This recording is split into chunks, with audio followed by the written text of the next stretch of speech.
Ulster team and 4 changes in the pack from last week's win over Edinburgh, including a new lock pairing of Pete Brown and Franco van der Merwe.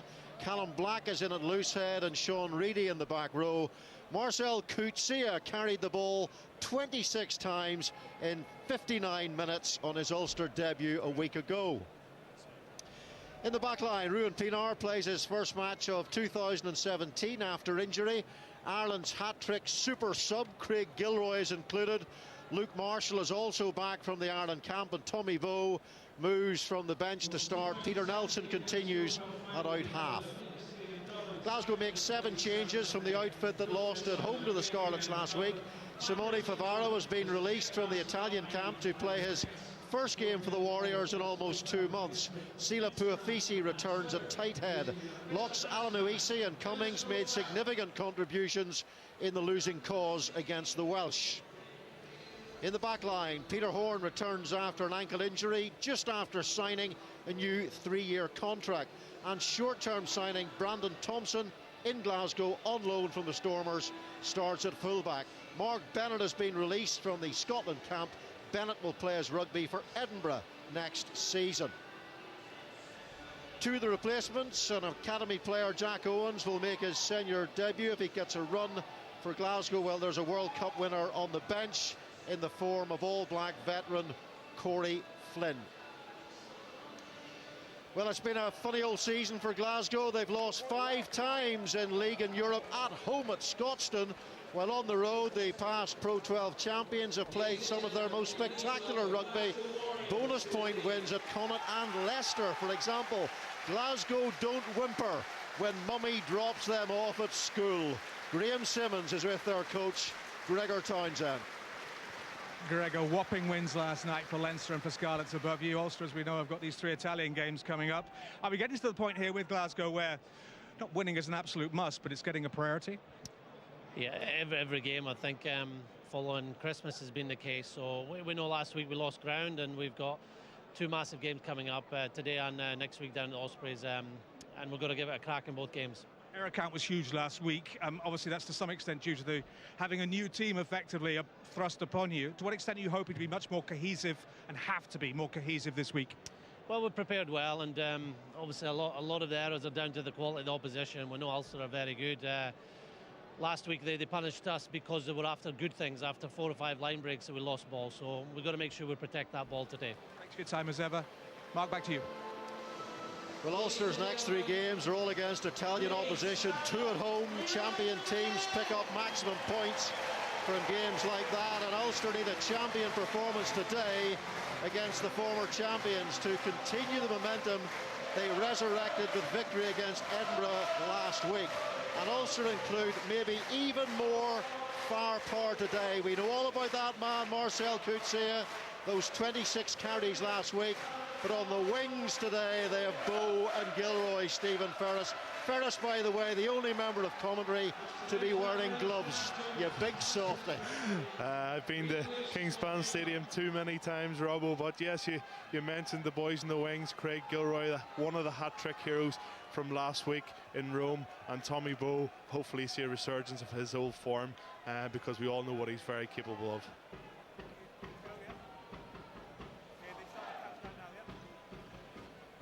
Well, the referee, he's quite inexperienced, only his 4th Pro 12 game. It's Dan Jones. Ulster have conceded tries in the first minute or two too many times this season. Last week against Edinburgh and twice against Clermont. The first job for the home side is to start well, and for Glasgow it's to hold on to the ball. The Scots turned over vast amounts of it against the Scarlets last week. Ruan Pienaar reinstalled after his injury, picked up against Leinster on New Year's Eve, gets us underway. And here is Louis Ludik. No Charles Piatow this week. He was injured last week against Edinburgh, and the first carry of the day, you'll see plenty of that from Marcel Coetzee. Darren Cave wearing the 12 shirt tonight. No Stuart McCluskey, injured during the week, having returned from the Ireland camp. Now Chris Henry, captain today for Ulster.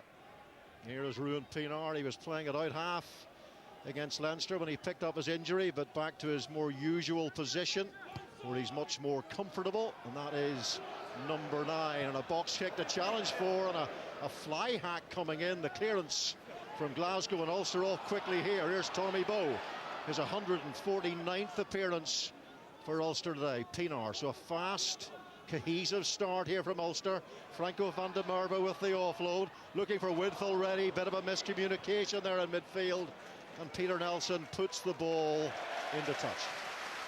Nice varied play by Ulster there. Ruan Pienaar looking for the box kick.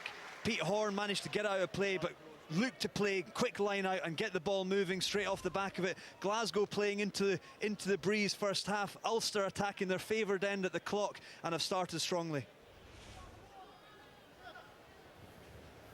Francois, Ruan Pienaar hopefully has 10 games left in an Ulster shirt. If he does play 10 games, that'll mean Ulster will be in the Pro 12 final.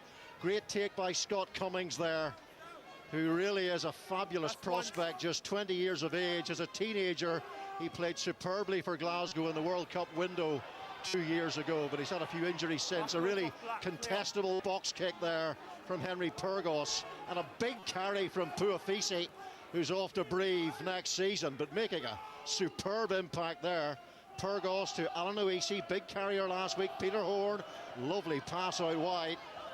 Darren Cave makes the tackle. Purgos, who may well be on the bench for Scotland next week in their next Six Nations game. After the injury to Greg Laidlaw, you suspect that Ali Price might start. Yeah, we've already seen in the early exchanges Glasgow looking to keep a hold of the ball, and Henry Purgos, fantastic first box kick there, allowing Sean Lamont to get after it. The ball was knocked back and Puafisi managed to get on top of it. This kick here, great kick, holding up in the wind. Good chase from Favaro and Lamont. The attack breaking down in the outside channel. I think it was Kutsia climbing all over Henry Purgos, but positive signs from that first attack, Stephen. That's what you're looking for. The Glasgow forwards winning good possession, getting the ball, getting their exit strategy right. But for me, you know, when you win that ball back, there's plenty of space in behind, and maybe putting the ball in behind Ulster could be worked more to their benefit. Well, Ulster scored 0 points in the last 48 minutes against Edinburgh, and Glasgow scored 0 points in the last 32 minutes against the Scarlets. For the neutrals' sake, let's hope that double-edged bluntness doesn't continue for too long in Belfast. And it was another example, Stephen, of Ulster, you know, those flashes of brilliance. They scored 4 tries in 22 minutes last week against Edinburgh, and then another of those strange dead zones, Edinburgh getting back into the game. That can happen though, you know, when you almost have the game wrapped up and you have the bonus point try, you get in at half time and you think you're just going to go out and score another 4 tries, and then the opposition comes back at you. You know, you got to be more professional, and you got to put teams away. You got to put 40 or 50 points in teams like that. Just the way Leinster went about their business last night, but they're more incapable of it, as we've seen in the first half last week. But no Charles Piatow today to cause the Glasgow players a few nightmares. But as we mentioned earlier on, we've still got Tommy Bowe and Craig Gilroy who can get us over the whitewash. Yeah, Piatow was amazing last week before he had to go off with a leg injury, carving Edinburgh apart. Won the Man of the Match award despite not spending the entire duration of the game on the pitch. He was that good. So here is Pienaar for Peter Nelson, back after a 15-month injury, fractured his mid-foot against Edinburgh. And here is Pienaar, decent quick ball for Ulster to work with, and there's Kutsia again, just bashing through Adam Ashe. And I can tell you, Adam Ashe is a big lump of a fella, and that's John Andrew, has to scramble across again. The backline cohesion not exactly spot on from Ulster, so they've got to reset. Through Pienaar, another one of those teasing, contestable box kicks from Pienaar. Oh, it's gone a little bit too far this time. Of course, you might expect Pienaar to be a little bit rusty, having not played for several months. Off go Glasgow quickly. And they fumbled, they've made the error, and the advantage being played. And John Andrew, who's quick for a front row forward. And Andrew is all over that. Can Ulster reclaim the ball from Glasgow here? And Glasgow have done well defensively there to get themselves into a situation from which they might now be able to escape.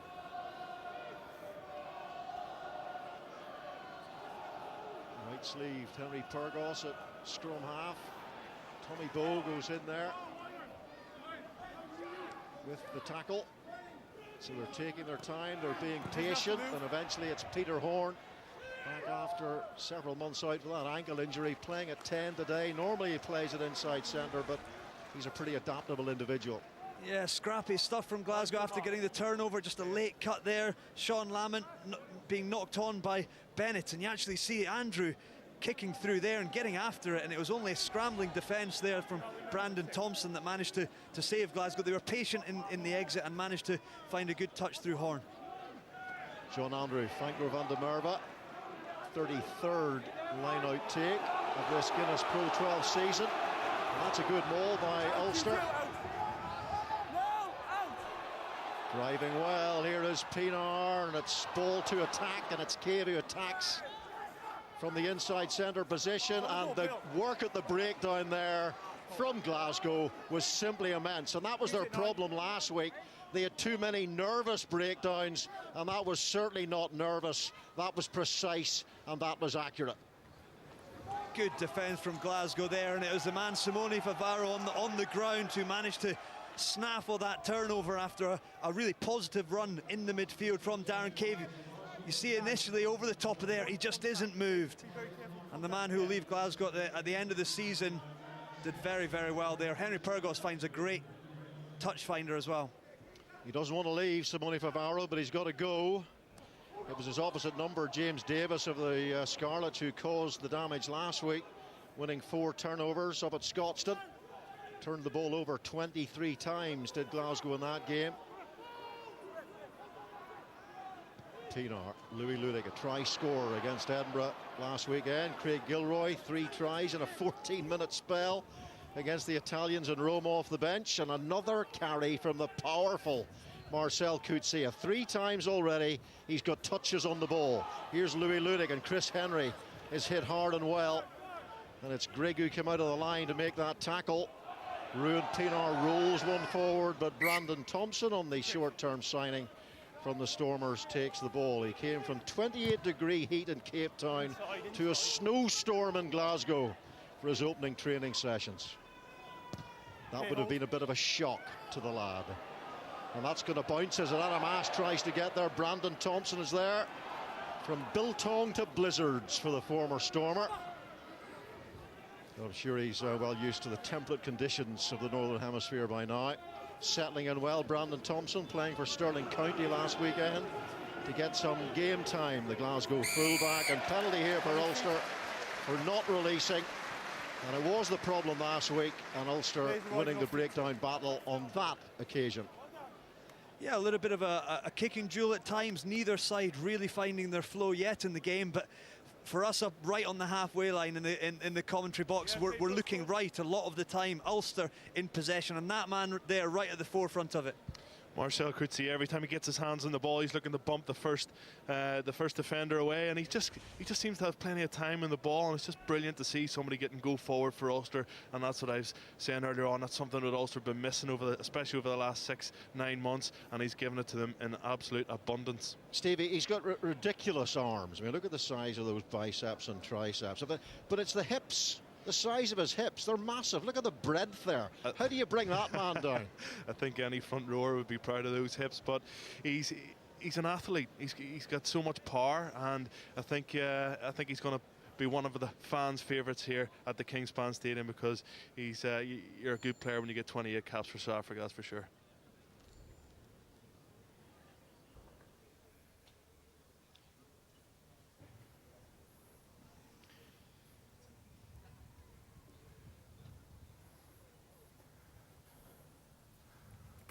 Sounds of silence for Ruan Pienaar, and Ulster take the lead. No Paddy Jackson today, of course, to take the goal kicks for Ulster. 9 from 9 for Paddy Jackson last week against the Italians. 27 from his last 28 in an Irish shirt, but Pienaar is a fine goal kicker in his own right. Beautiful strike from Ruan Pienaar, his first kick of the game there, and Ulster probably deserving their first to get the first score on the board and go 3-0 up, but Glasgow now need to get some possession. Can Ulster cope a little bit better with this Glasgow rush defence? Off goes Gilroy, one of those spin turns. I'm convinced that at some stage he will drill himself completely into the turf here at the Kingspan Stadium. He does love a twizzle or two.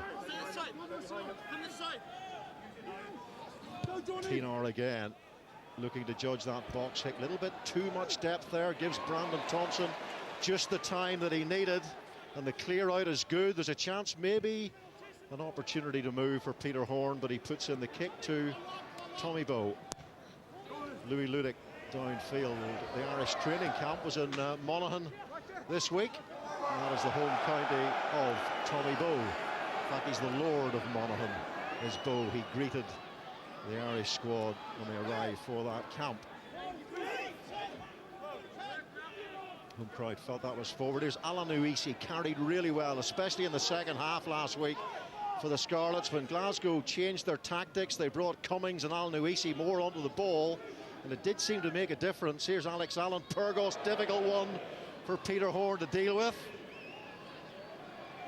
Would have been a great pass if the out half had been 7'3", but unfortunately he's not. Here's Rob Harley, and the advantage coming Glasgow's way. Henry Pyrgos to Peter Horne to Puafisi, who's carried really well early doors here for Glasgow. And Ulster are down a man injured, and they still have the penalty advantage. Again, it's the huge 21-stone Samoan Alan Uisi who carries. Referee says no advantage. Dan Jones comes back for the penalty, and he may just have a little look here to see how serious this injury is. Looks like Louis Ludick, I think, Robbo. Yeah, deliberate. Okay, his hands just out. Well, they've lost fullbacks this season through injury. Piatau's out at the moment, and that's where Louis Ludick did pick up the knock, and Jared Payne coming back from a kidney injury. So they don't want to lose any more of their fullback stocks, that's for sure. He just looked like he got his head a little bit square, and it looks like he just caught Sean Lamont's significantly sized knee as he lunged in there with the ball, and he's taken a little bit of a time out. Sean Lamont there goes and gives him a little tap on the knee and says, I understand that might have smarted a little bit, but let's hope Louis Ludick's okay. Glasgow finding a bit of rhythm in their attack there. Front row forwards, Puafisi, as well as James Malcolm in some of the outside channels, looking dangerous.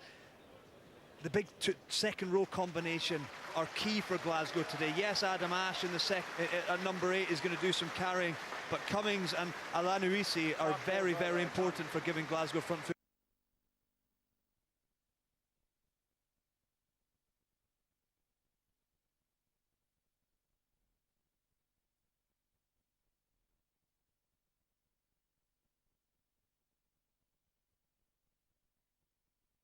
Ulster doctor Michael Webb and Jacob Stockdale, who's been a great strike force for Ulster this season, is on. Tommy Bowe does well, no, doesn't quite do well enough to keep it in. The ball was out of play. Yeah, a good touch finder there from Brandon Thompson. a little bit lucky at times. I thought Tommy Bowe had done very well, but Glasgow, great attacking platform here.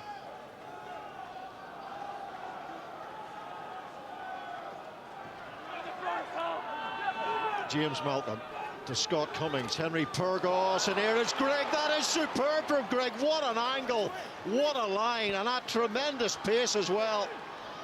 The Ulster defence did well to hold out. A poor pass from Henry Pyrgos. It was behind Peter Horne when the chance was on for Glasgow, but they reset through Adam Ashe. Pyrgos pops off. Gargantuan figure of Alan Uisi, 21 stones, 3 pounds. Carrying again, now Cummings. Pyrgos. In goes Pyrgos again. The quick ball has been generated. Peter Horne and Chris Henry. That open side flanker makes the tackle there. Little Pod trying to generate something around the fringes for Glasgow. Pyrgos again. Adam Ashe in support. Sean Lamont is there bridging. So they're being patient, they're retaining possession. was a little bit of a cancer last week. They kept on turning the ball over, so they'll be very conscious of that. Henry Pyrgos into space, but it's easy for Luke Marshall. Waste of possession there for me from Henry Pyrgos. Great attacking opportunity for Glasgow, and I thought to kick the ball like that, it must have been penalty advantage. However, great attacking position and lost opportunity for Glasgow. I was just about to say there, Robbo, if Nick Grigg had to get over the line, that Nick Grigg was on fire, but I don't think that would have went down too well with the Ulster supporters.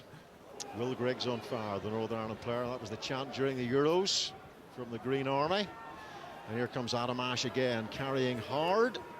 No Josh Strauss for Glasgow or Scotland in the foreseeable future. He's picked up a kidney injury. Ulster coming up hard and fast in the line through Luke Marshall. Don't play the noise. Pyrgos. Just think about a strange option that was by Pyrgos, because I assumed there must have been a penalty advantage coming when he put that kick in. Nobody from Glasgow chased the kick. They didn't seem to have any idea that Pyrgos was going to do that, or it was in his mind. Here is James Malcolm. Pat MacArthur scored a try last week against the Scarlets, but picked up a head injury. Peter Horne into midfield to Scott Cummings and Sean Lamont. Second most capped Scottish international behind Chris Patterson. And Ulster get a boot in. Must apologise for loss of pictures a few moments ago. Yeah, just looking back to that Glasgow attacking opportunity, very, very bizarre option taken by Henry Pyrgos. A great attack by Nick Grigg, and it was actually an incredible defensive effort from Marcel Coetzee, and I'm not sure who the other defender was to hold him out, but lost opportunity for Glasgow. They must make better options as the half develops. Paddy Jackson in the crowd. Will he be starting against France in Dublin next week, or will Johnny Sexton at last be fit and take his place? Paddy Jackson's taken his opportunities very well indeed. In that Ireland jersey. Scott Cummings to Henry Pyrgos. Peter Horne does well to pick it up. And that's Lee Jones coming in off the right wing, the Scottish international. Scott Cummings, it's the second row forwards again, working hard. Puafisi, so Puafisi, Alanu Isi and Scott Cummings, they're the ones who seem to be doing the damage to this Ulster defence. Ulster trying to hold them up. Glasgow got to get the ball to ground here. If they can't, they're going to turn that ball over. Yeah, Franco van der Merwe, I think it was, that got in there first on Puafisi and did very, very well to turn it into a maul there. Off the top line out, good front foot ball. Nice little shoulder ball from Henry Pyrgos, but it was that man there, Franco van der Merwe, who came in to shut it down. I think that's one of Ulster's strengths, is the choke tackle, and we've seen it there, Franco van der Merwe getting underneath the man, but they got to pick and choose those choke tackles. You know, you just can't choke tackle every tackle. We've seen it Exeter away in the European Cup. You know, they were guilty of trying to choke tackle too much, and it gives them the opposition front foot ball, and just they picked the right one there, and thankfully we've got the turnover. With the new high shot laws as well, it seems that the choke tackle has been reduced a little bit. You've got to be so accurate and not get up around the shoulder or neck area now. It is interesting because you see the referees calling tackle an awful lot more, and I think going forward that you're going to see much more of that also. Marcel Coetzee to Pienaar. Luke Marshall for Tommy Bowe.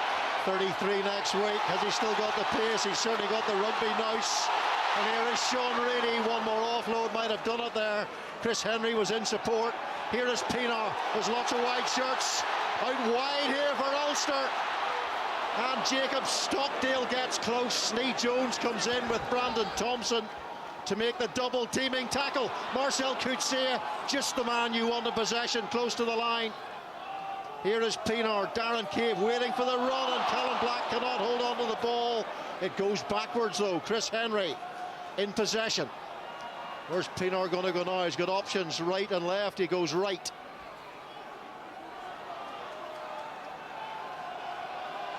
Little bit of sustained pressure here from Ulster. Pete Brown latches on. Ulster recycle again. Here's Pienaar. Looks like he was going to attempt to pull the ball back there for Sean Reedy. But Ulster still have it. Tommy Bowe playing auxiliary scrum half on this occasion. And again, here is Pete Brown. He's been a pretty decent signing from London Welsh. He's had some good games for Ulster, who try to snipe their way through the middle, but it's a good tackle by Alex Allen, or James Malcolm, who covered that well, and Pienaar reaches for the line, can't quite get there. Oh, there's been a fumble, they've lost possession, they've lost control of the ball there, Ulster, just at the critical moment. Glasgow fighting in defence, but it all came off the scrum on the right-hand side, inside Ulster's 22. Good ball off the back from Coetzee. Pienaar managed to get away from the Glasgow back rowers, tying in Horn and Lamont. He got the second touch, and what a step that was from Reedy to surge into the Glasgow 22. I thought it was on here. Stockdale just on in the outside channel, man outside him, just tucks it under the arm, and Brandon Thompson does incredibly well together with Lee Jones to shut it down. And Glasgow perhaps a little bit unfortunate here. They managed to actually turn the ball over, carrying over their own line in the process, and Sean Reedy latching on to Pete Horn and forcing the 5-metre scrum. Great piece of play from Ulster. It's a great piece of play from Ulster, but you also got to give credit to the Glasgow defence. You put their bodies on their line. They work really, really hard. When there's a line break, where's the space? It's out wide. Ulster get wide, but the Glasgow defence are there to cover. So, you know, hats off to the lads. Well, you could tell after last week and the catastrophe at the breakdown, looks like Glasgow have done a fair bit of work on that this week, which you'd expect. Yeah, I think obviously you heard Gregor in the pre-match interview as well, talking about some of the turnovers coming from good stuff, from half breaks or breaks whereby you get a little bit isolated, and obviously Glasgow don't want to go away from that part of the game. They just need the support to get a little bit close, and they've looked after the ball much better so far in this game than they did last week. Yeah, when they were terrorised by James Davis, those 4 turnovers for the Scarlet open side, but the ball carried over, so it's an Ulster scrummage. I wonder will they use the beastly figure of Marcel Coetzee here. Let's see, he already looks like a weapon on just his second appearance for Ulster. Ulster being told to use it. Peter Nelson now, and it's Luke Marshall on the switch, and there's a missed tackle. Pienaar, Darren Cave this time, punching away at that Glasgow defence, trying to cause a hemorrhage somewhere in there. Now it's Chris Henry.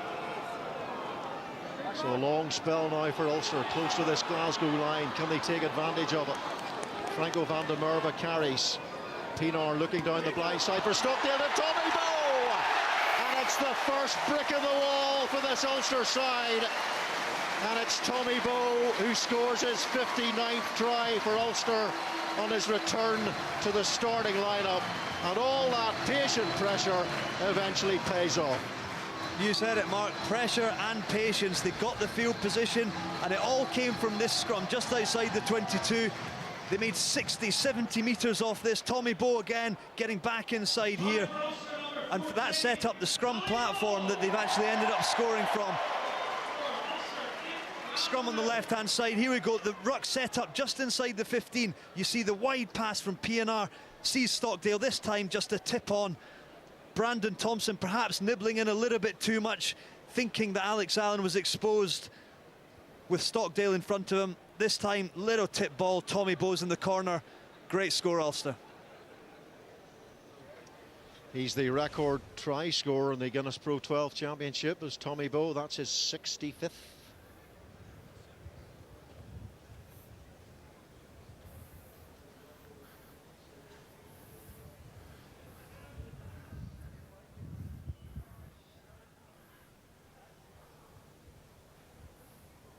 Can Pienaar add to the 820 points he's already accumulated for Ulster? The answer is no. John Cooney coming in to replace him next season from Connacht. Cooney, a decent goal kicker in his own right. And there you are, confirmation. Career tries in the Guinness Pro 12 Championship, 65. And 7 of those against Glasgow. It's a good return. Stephen touched on it before the game. It's a great opportunity for Tommy Bowe to come out and really hit some form. Rob Harley dives on the ball. Versatile Rob Harley can play back row, second row. 6'6" in height. First offence is a knock-on, scrum white ball.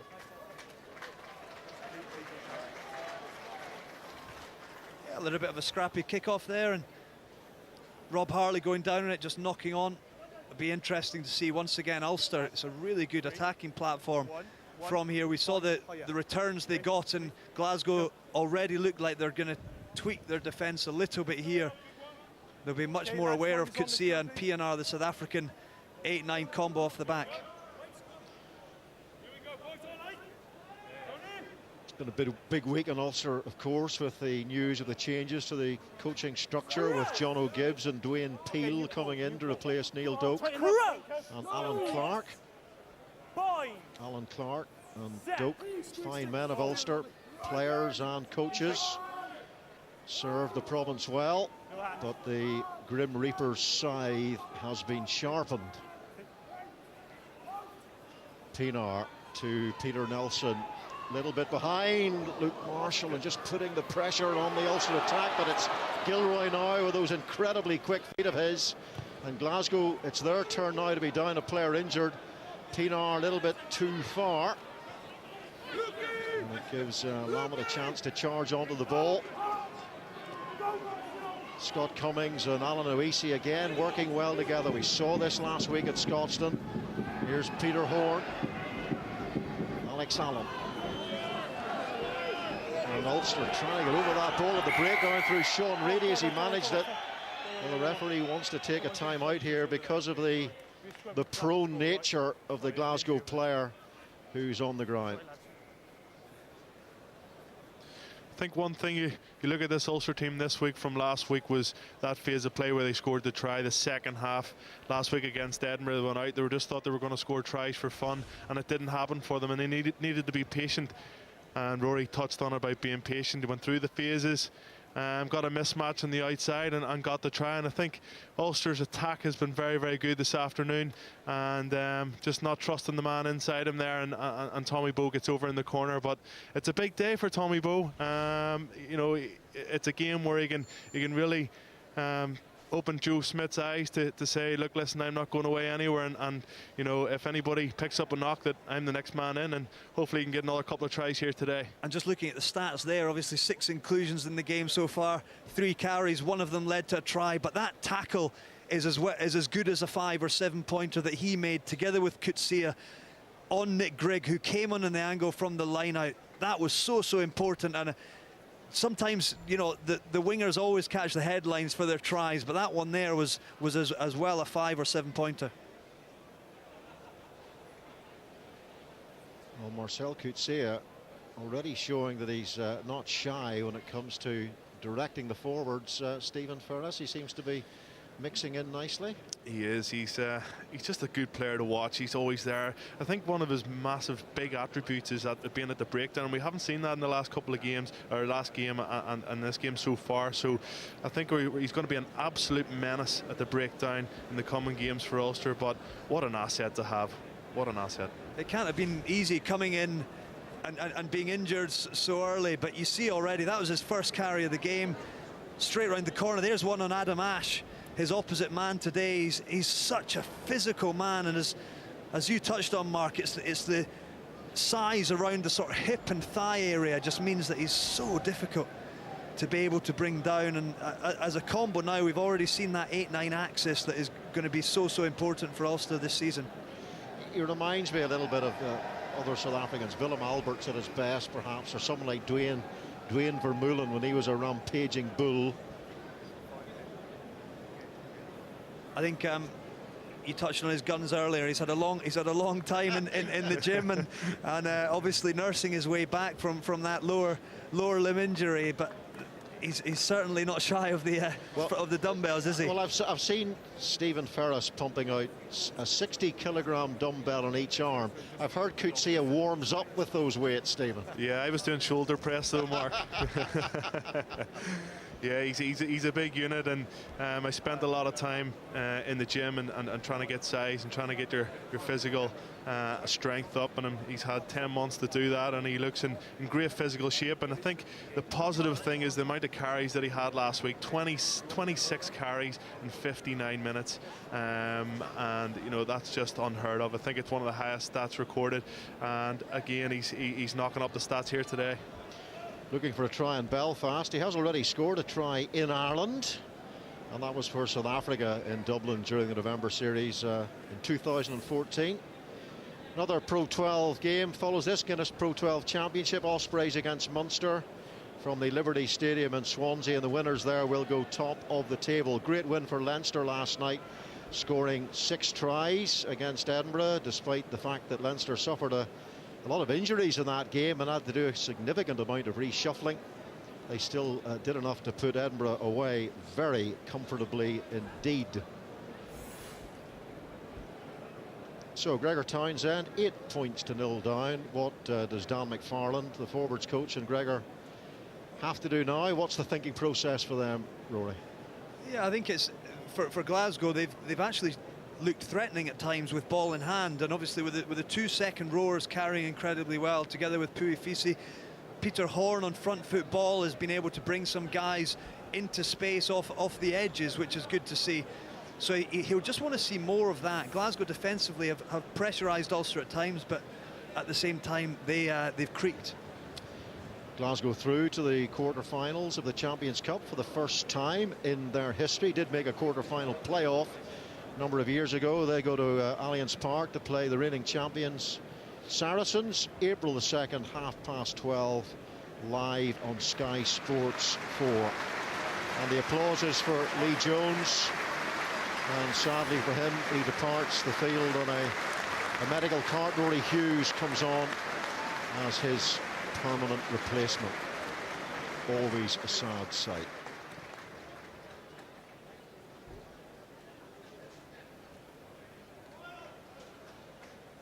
Well, it's 15 and 14's 29-30. This is the 31st meeting between the sides. Ulster winning 15, Glasgow 14, 1 draw. One of the biggest games they played in was the semi-finals of this competition, 2015, when Glasgow won a tight one at Scotstoun. The final was in Belfast that season, so that was certainly Ulster's best opportunity to win this competition in recent times. But they weren't able to capitalise on the potential of home advantage in the decider. Sad to see Lee Jones going off, but the key now after an extended break like that is to refocus the minds on the next job. Glasgow referee did well to pick up on the injury, blow the whistle. Now Glasgow have a set-piece attacking platform and must be able to switch into things again. Similarly with Ulster, they'll be keen on a very strong defensive set.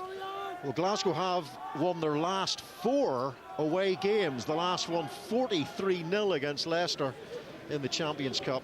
So they're not scared to leave home territory. Craig Gilroy almost getting his hands on that, a man who will be bubbling with confidence after last week in Rome. That's the gamble, jumping out of line there. So close to an intercept, but also so close to falling into the hands of Sean Lamont on that right wing. What a week he had last week, the 14-minute hat-trick in Rome. It's great to see him back. I know he had a few injury concerns earlier in the year, but he's an absolute handful out there. And for me, that's pretty lucky to get the knock on. I would have said that was a penalty myself. But yeah, he's an absolute handful, and it's good to see him back out there in white. And hopefully we'll see a lot more of him in green over the next couple of weeks. Yeah, he could be very fortunate there, Craig Gilroy, to get away with that. Looked like he had little chance of getting hold of the ball. Turgos off a solid scrum. He's also defence up there very rapidly. Sean Lamont, now 35 years of age, comes in off that wing. Rory Hughes now stationed on the left wing, wearing number 23. And here's Ulster with turnover ball. And he got the call obviously there from Gilroy to Pienaar. Gilroy pushing it through. Ulster claiming a late challenge there from Grigg. Here's Brandon Thompson getting himself into a bit of trouble, and he's smothered by Ulster. He's done well to present the ball under that pressure. Tuafisi carries, set up exit play, which will have been well rehearsed, and it's Pyrgos who looks for the safety of the touchline, but he doesn't find it, and Gilroy's on the end of it. Jacob Stockdale doing the forwards bridging work in there. Big boy Jacob Stockdale, over 16 stones. On for Louis Ludic. Ruan Pinar pulls it back for Peter Nelson. He looks for a gap, makes some progress. Here is Sean Reedy. Relentless tackling Sean Reedy. 159 tackles going into this game in the Pro 12. That was Chris Henry. That looked forward. Referee says knock on, but the pass previous to that looked a little bit beyond lateral. Yeah, close call there. I thought there might have been a forward pass, but the knock on came soon after. But Glasgow under the cosh a little bit again, in possession. One of the big ball carriers, there's Cummings. Watch Coetzee, tackles straight on top of the ball, manages to get a hand in, turnover, and gives the opportunity to Gilroy to put the ball down in behind Glasgow, building pressure once again. And Ulster, more and more pressure, more and more territory. They love attacking this end, don't they, Stephen? Yeah, Rory, from a Glasgow perspective, though, two midfield scrums, there's opportunity there to put the ball in behind Ulster. You're away from home, you know, get the ball in behind them, turn the forwards around, and they just seem to be playing a little bit too much rugby in their own half. Would you agree? Yeah, I think so. Equally, that there is a significant breeze out there, and Glasgow do like to look after the ball. Pyrgos, Lamont once more. Carrying well. Peter Horn has played in the 10 shirt for Scotland. Not a lot, but he has appeared there. Adam Ash trying to pump out that handoff. Pyrgos once more, looking inside for the offload. Scott Cummings carries again. Brilliant from Scott Cummings. That's the class of the young fella. You can see why he's so highly rated in Scotland. And James Malcolm carries. Pyrgos to Mark Bennett. Just signed a 3-year deal to move to Edinburgh at the end of the season from Glasgow. Hugh Jones coming from the Stormers, the Scottish international, to Glasgow. Peter Horn once more. Luke Marshall with a driving tackle. And Ulster getting in at that breakdown again. Was it Chris Henry this time, who looked as if he was returning to his groundhog best last week against Edinburgh? Yeah, a much better attack from Glasgow there, and nice little offloads. Malcolm on the charge, Alex Allen showing up well. Pete Horn thought the opportunity was on to come down the blind side, but found himself facing both Chris Henry and Marcel Coetzee, who managed to win the penalty. Positive signs for Glasgow, but once again highlighting that if you pick on the wrong defenders and don't get men there quickly enough, you're going to be up against it and under pressure at that breakdown. 7 and 8 working very well for Ulster. Marcel Coetzee and Chris Henry have been working very closely, and two big men to get off the ball, and thankfully won the penalty. But again, for me, Glasgow playing too much rugby in their own half, and you know they've 50 or 60 metres to go to score a try there, and you know Ulster are just sitting waiting for them.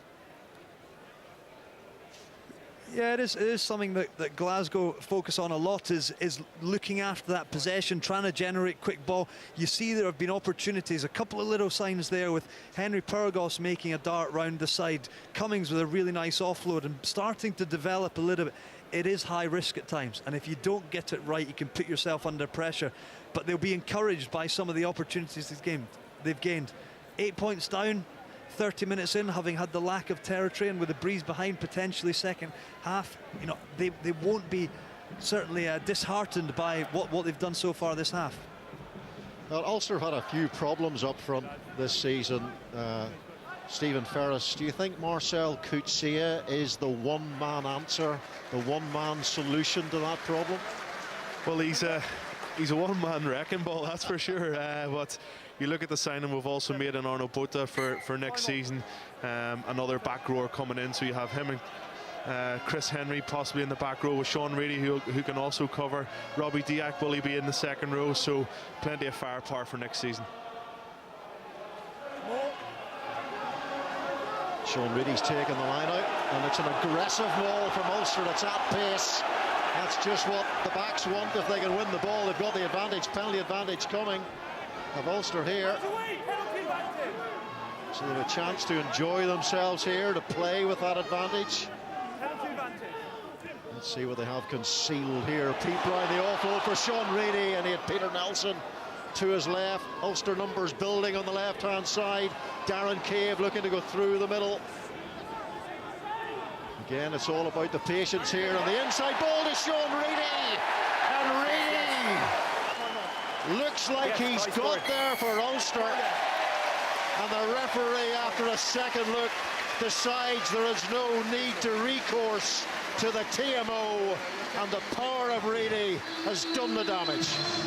I tell you what, we've been speaking a lot about the man next to him, Marcel Kitsia, so far in this game, but that man, Sean Reedy, has been at the forefront of everything good that Ulster have been doing. He was heavily involved in the attack that set up Ulster's first try, and he gets the second one. He's carried a lot so far in this game, and once again showing up there to power his way over. Simple stuff it seemed, same way attacks, penalty advantage that the referee was playing here, and just an inside ball from Ruan Pienaar. Nice angle from Reedy, and he managed to rig away his way over. Yeah, and guys, how much of a difference does Pienaar make to the way Ulster play? Yeah, he's incredible. He's the Rolls Royce at 9. Played with him on many occasions, and you know, it's just that, you know, if you give him the armchair ride, he can. What's going on here, Mark? Well, I think Mr. Jones may have seen our replays on the big screen here and has decided that, in fact, this is worth another look. For an inexperienced referee, I think this is a really, really good call from him. You can see, obviously, the try may have been scored, but he has this available. It was the assistant referee who suggested it was definitely a try. That's what I'm looking for, okay. You see him giving the sign as if to go to the TMO initially. The assistant referee said the try had been scored, but he wanted to have another look. Does that look like it's a bit short? I think he is over. Second one down is fine. That's good. Okay, we're going. Okay, happy with the ground in, fine. For me, though, if that's Nigel Owens, he just gives the try and restarts the game. And as a player out there, that can be very, very frustrating. But fair play to him. He had a second look. He made the correct decision, and hopefully Ruan Pienaar, the man we were talking about, can slot over another 2 points for Ulster. Rory, you talked about a 30 minutes. Glasgow, you know, getting in at half-time, possibly 8 points down and feeling okay with the wind at their back. And now this, you know, it could be 15-0 here, and they're not looking like they're going to score at the minute, and that's bound to be concerning for them.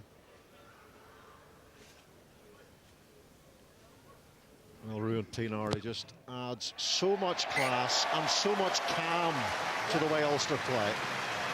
Yeah, he really does, and yes, 32 minutes in now, Glasgow 15 points down, and they've played so much of the rugby inside their own half. However, I do feel that highlights just how difficult it is to get out of the half. Really nice play there from Ulster, and actually that was Reedy on the carry, on the second tip on, and he was the man who worked his way around the corner 2 phases later to score the try.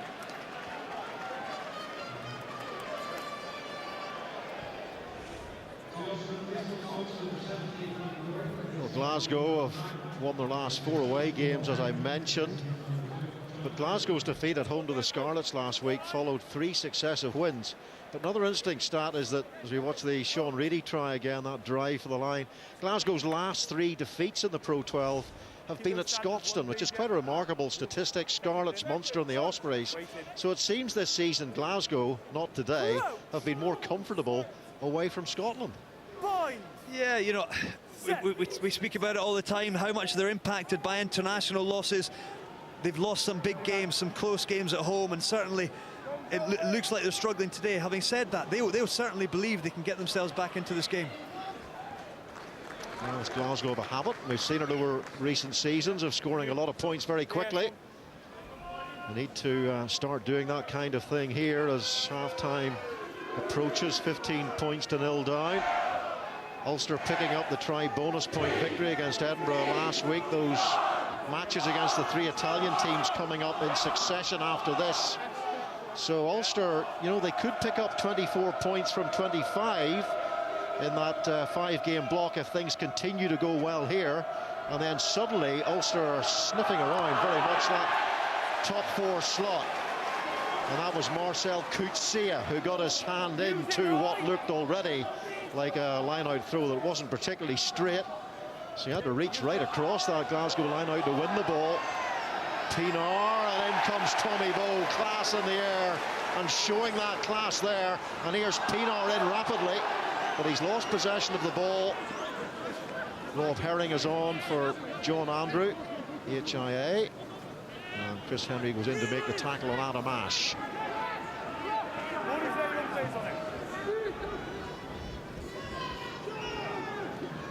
Alex Allen just getting caught there in possession.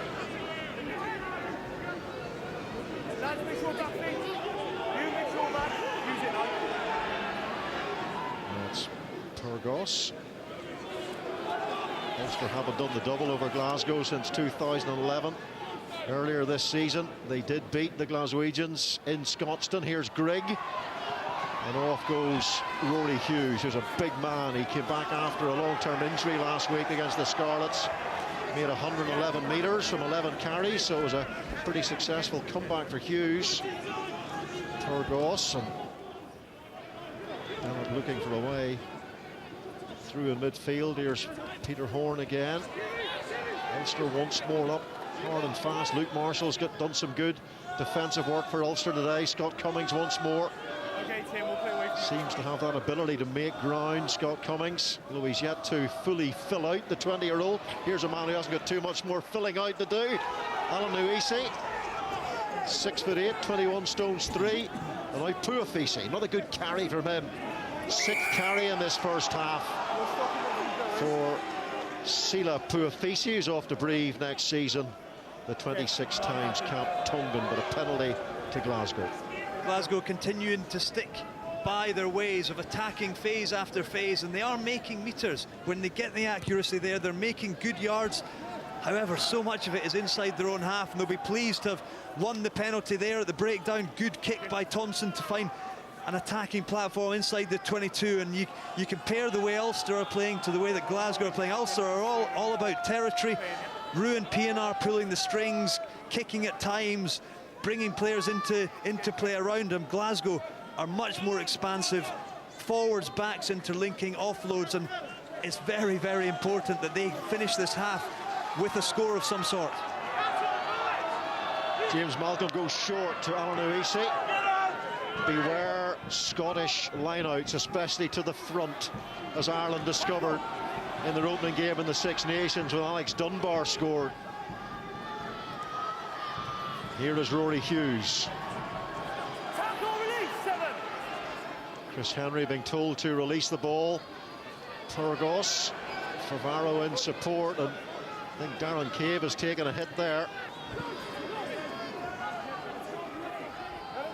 Pyrgos once more. Sean Reedy adds to his huge tackle count of this season. Pyrgos to Peter Horne, and here's Grigg now looking for the width, and Rory Hughes. 3 Ulster defenders there though.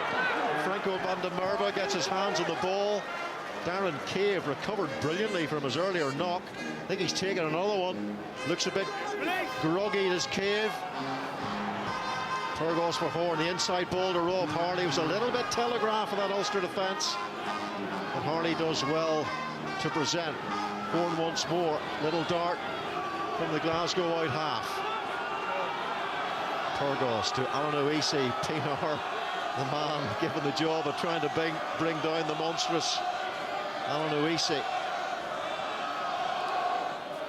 So at last, another spell of pressure inside or close to this Ulster 22 for Glasgow as Rob Harley carries again.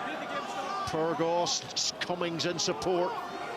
Ran a nice little line there around the shoulder of Henry Pyrgos. Misses out Al Nuisi. Here's Grigg. He's got real pace off the mark as Grigg. He's shown that on a few occasions in this first half. Rob Harley once more for James Malcolm. And now Glasgow building numbers down this right-hand side. Peter Horne takes that more direct route. Pyrgos, Adamash. Pinar tries to scrag him to the ground. And it's Mark Bennett trying to release the ball. Craig Gilroy and Jacob Stockdale making the tackles this time. So Ulster, their turn now to absorb as Alan Oisi carries again. Final minute of this first half. What a time this would be to score for Glasgow. And it's Alex Allen with a brilliant sidestep from the loose head. Just short, but there's 4 Glasgow players to the left. They have to score, and they do score. And it's the man they've signed on that short-term deal from the Stormers, Brandon Thompson, who gets the touchdown. And that's the first piece of the jigsaw in place for Glasgow. And my goodness, did they need that. Pressure and possession pays off this time for Glasgow, and the patience within there. 22, 23 phases. Really good stuff. Outside break by Alex Allen. Great left-footed step. I thought he was in for all money. But once again, Ulster pouring men into the breakdown, and a good pass across the front from Henry Pyrgos, beating Sean Reedy, and Brandon Thompson dives in for a crucial score for Glasgow, and one that I have to say is well deserved after they looked after possession and built pressure there. Ulster have had to make a lot of tackles in this first half, and it's paid off there. We're actually down to 14 men. Darren Cave is at the side of the pitch. I think he's off with an HIA, but this is a lifeline that Glasgow wanted. It's exactly the same thing happened last week with Edinburgh letting them back into the game. When Ulster, when you got your foot on their throats, you gotta keep them down there. And yet again, Glasgow, with all the possession that they've had, Ulster have looked fairly comfortable in defence, but fair play to Glasgow. Well, they've got a few goal kickers in their side. Henry Pyrgos, Peter Horn and Brandon Thompson, who's kicked for the Stormers. It was he who took that one after scoring a try, but unable to convert, and Ulster take a 15-5 lead into half-time as the sun begins to shine here at the Kingspan Stadium.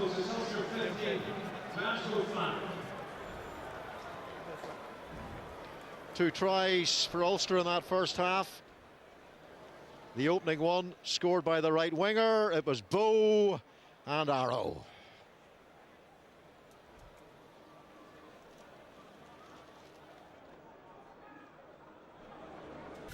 Sixth against fifth in the Guinness Pro 12 from the Kingspan this afternoon, the first of our 2 games, and it is Ulster with lots of big news off the field this week that have made the biggest strides in the first half. Marcel Couture has made a real impact since he's arrived as well. Glasgow spluttering a little bit, and the home side profiting. Tommy Bowe has wriggled in at the corner. Sean Reedy instrumental in the build-up to that one, and it was Reedy who grabbed the second. Did go up to the TMO, but no debate. And right when they needed it most, Glasgow have managed to find their own score right on the stroke of half-time. It's the new man, Brandon Thompson, who has gone over. Couldn't quite add the conversion, but in terms of the half-time story, well, it's Ulster up by 10. Glasgow with far more possession. That is because Ulster have been playing a territory game and trying to put the squeeze on the visitors. But defensive worries for Glasgow. 11 missed tackles, 38 made, and turnovers as well. Several of them coming at crucial times for Glasgow. Ulster with, as we said, less possession, but up 2 tries to 1 at half-time. Ian Evans and Alan Quinlan alongside. And it's been entertaining stuff, but it is also fair to say we've got 2 teams here. You can feel the fact they're chasing top 4 rather than in control and in the top 4 at the moment. I think both sides are aware of the significance, particularly Glasgow. But you also see 2 sides, different philosophical sides of the spectrum.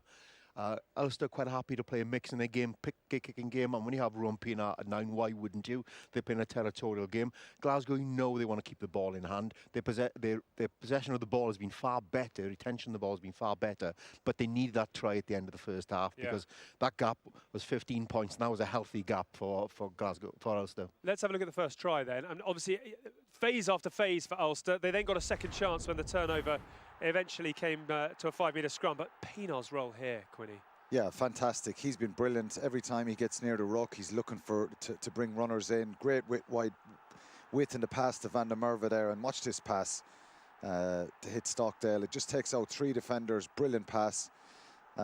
It's a super score there, and I think it's Alex Allen, the prop, just hesitates a little bit, and Tommy Bowe in the end, but it's the pass that does the damage. Stockdale, nice little hands. and Thompson is just isolated on the wide channel there. Another great Springbok scrum half, Fourie Dupree, used to do that spectacularly well. Pick the right runner and take out defenders. The accuracy of the pass, the speed of the pass, and the selection of the pass. But their point of contact hasn't been in really tight to the rucks. Even their forward runners are getting a little bit more width in them. It's something obviously they've looked at.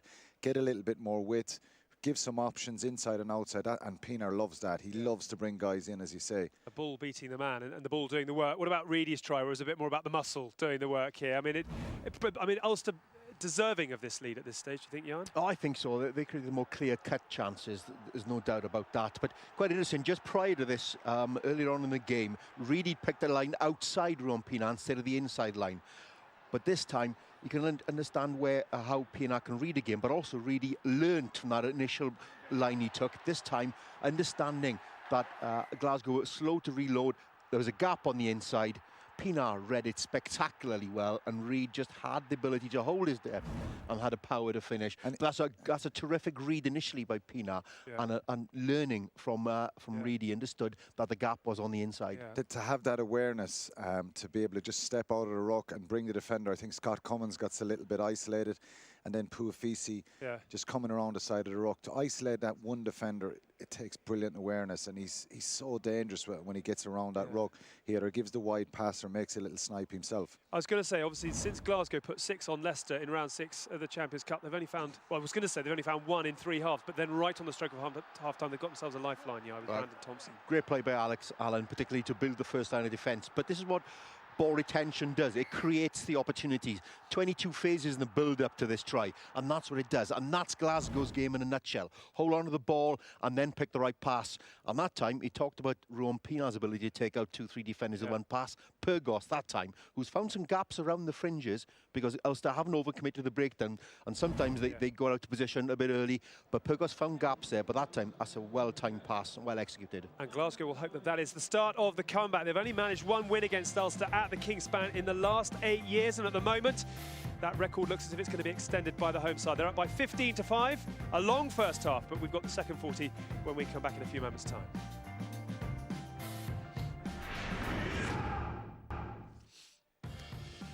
It is that point of the season where the best laid plans are rather pulled all over the place. Munster and the Ospreys certainly playing some superb rugby in the early part, and they have produced some men who are on top form right now. But these really are the weeks where campaigns can be made or broken, and both of these sides will hope that the squad depth enables them to stay on course. It's a battle tonight at the Liberty to see who will go top of the Guinness Pro 12, and we've got a little bit of early spring sunshine as well. Perfect conditions, and we'll hope that these two are in a position to take full advantage of that come 5:15.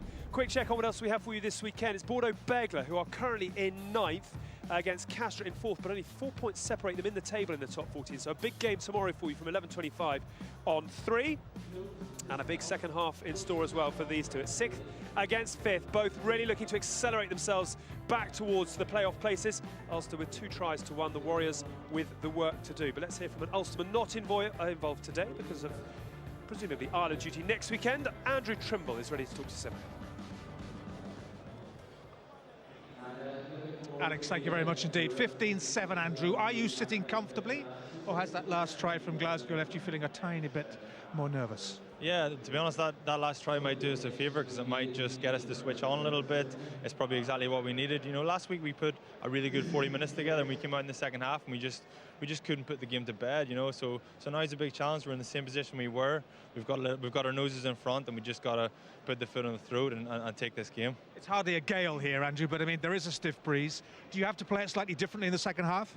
No, it's a beautiful day in Belfast. It's delightful. So, it's important we play with width. We keep moving a heavy Scottish pack about, keep our shape. Our face play's been really good. Our breakdown just needs a little bit of work. If we can just speed up the ball, I think we keep them under pressure.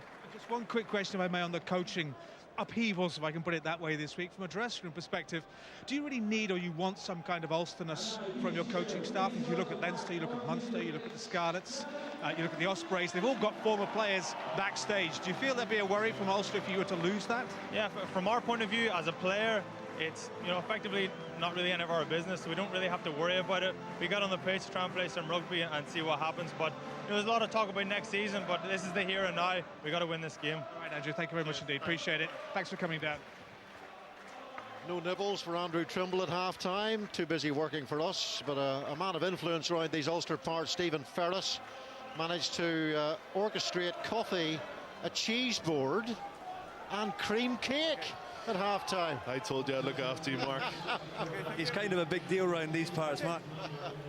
Certainly a first. Interesting take there from Andrew Trimble, saying that try by Glasgow at the death might actually lift and inspire and force Ulster to kick on in this second half, whereas other people might think it would have the opposite effect. Yeah, very interesting. I think Glasgow need to be able to start this half well. They finished that half so well. Ulster already changes. Marshall gone to 9, PNR gone to 10. Yeah, that's a fascinating change. That's where Pienaar picked up his injury as Peter Horne knocks on, picked up his injury against Leinster playing at out half, so one must assume from that Peter Nelson has picked up an injury of... No, Peter Nelson's still on the pitch, so yeah, it's a tactical change. Just picked out the red locks of Peter Nelson there in the setting sun. I think Darren Cave has his HIA from the end of the first half. He's not come out for the second half, so as a result it is a forced change. And interesting already, that first kick from PNR, he's got a big boot on him, but you saw the wind and how it held the ball up there. Obviously Peter Horne had allowed a little bit more distance for PNR to kick. The ball held in the wind so much that it bounced, and just Horne knocked it on there. But this is a dangerous attacking position, not dissimilar to the one that Ulster capitalised on in the first half. Kutsia picks up. Marshall, the switch ball to Pienaar. Luke Marshall, little wrap around. Ruin Pienaar, very Leinster-like, very Johnny Sexton-like. Craig Gilroy pushes it through. Brandon Thompson, who scored that try at the end of the first half for Glasgow, caught in possession. Pyrgos wants players to come a little bit closer to him. Scott Cummings looks like he's going to be the recipient, and he is. Gets a latch on from Alan Uisi, using those two bulky lock forwards together. Henry Pyrgos looks to clear himself, and it's Craig Gilroy now in possession. Pienaar, up quickly comes Alex Allen on Pienaar. Yeah, Darren Cave did ship a couple of heavy knocks in that first half. And here's Gilroy, and again that Glasgow defence is coming up really hard and really fast. Simone Favaro that time, released from the Italian camp, played last week against Ireland. Favaro. Adamash tries to pinch, doesn't get in there quite quickly enough, and here's Luke Marshall now.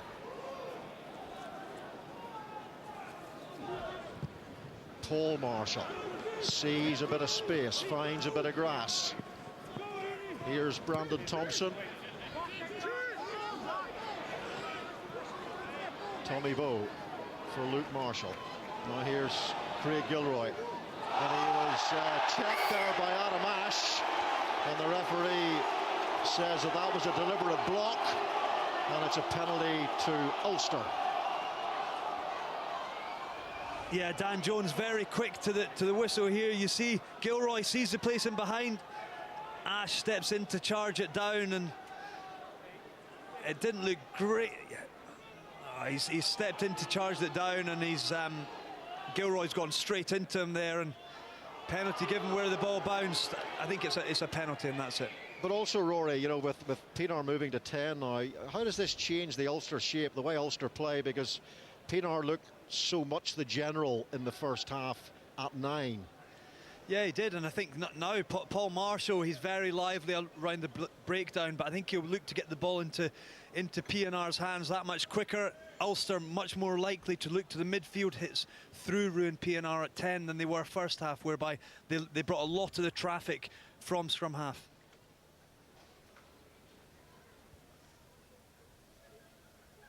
Pienaar has been linked with Montpellier next season. Not sure if that deal's gone through. Could be fake news. I shall tweet Donald Trump to find out the answer. Pienaar in front of the post pretty much, delivers, and Ulster extend their lead, and that's just what they needed, because Rory, we were talking at half-time between mouthfuls of cream cake and saying how important the first 5 minutes was in this first half. Yeah, particularly in setting the tone. Obviously Ulster there, first time they've got into Glasgow's half, come away with 3 points, so important. Craig Gilroy takes, recovered from the bump with Adam Ashe. Paul Marshall, 5 starts this season. Got a few when Pienaar was injured. In comes Brandon Thompson. His father's from Scotland. Just arrived from Cape Town. Adam Ashe pulls it back for Peter Horn. Wasn't quite sure what he was going to do there, and he runs into trouble, and Pienaar makes the tackle. Drives the out half back. So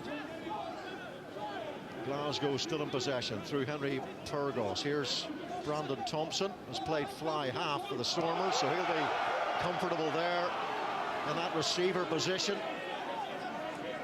Glasgow making good ground. Using the bruisers to try and find their way up towards that gain line. Brandon Thompson again, first receiver there for Glasgow.